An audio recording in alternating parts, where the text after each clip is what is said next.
Anda kembali di Prime Time News. Pemirsa, total aset dan harta yang disita dari aktris Sandra Dewi belum cukup untuk membayar uang pengganti Harvey Muiz sebesar 420 miliar rupiah. Kejagung segera melelang aset-aset mewah itu setelah Sandra Dewi mencabut gugatan keberatan atas penyitaan aset-asetnya.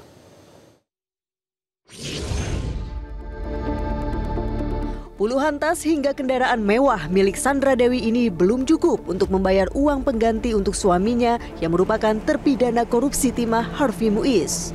Sebelumnya Harvey divonis 20 tahun penjara serta denda 1 miliar rupiah dan divonis membayar uang pengganti sebesar 420 miliar rupiah.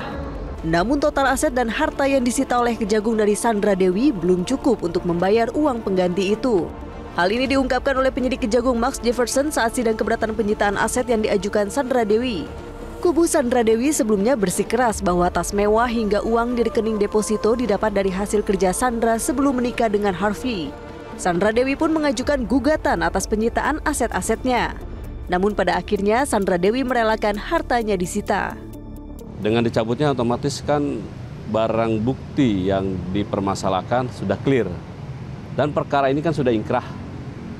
Untuk kasus Harvey Muiz sudah di Mahkamah Agung, tapi belum dieksekusi ya oleh penuntut umum. Tapi sudah inkrah, 20 tahun kalau nggak salah, dan kenakan uang pengganti kurang lebih 420 miliar. Tentunya terhadap barang-barang bukti yang disita termasuk kendaraan dan visual data nantinya akan dirampas negara untuk nantinya prosesnya dilelang dan diperhitungkan untuk membayar kerugian negara. Tim Liputan Metro TV. Sementara itu sebelumnya Kejaksaan Agung meralat pernyataan soal eksekusi badan terhadap suami artis Sandra Dewi Harvey Muiz. Kejagung kini menyebut terpidana kasus korupsi tata kelola timah itu sudah dijebloskan ke penjara.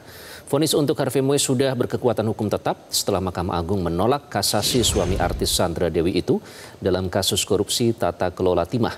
Kapus Penkum Kejagung Anang Supriyatna menyatakan Harvey sudah dieksekusi oleh Jaksa Eksekutor Kejari Jakarta Selatan sejak Juli 2025. Harvey dieksekusi ke Lapas Cibinong untuk menjalani vonis penjara selama 20 tahun. Eksekusi tersebut dipastikan sesuai dengan aturan yang berlaku.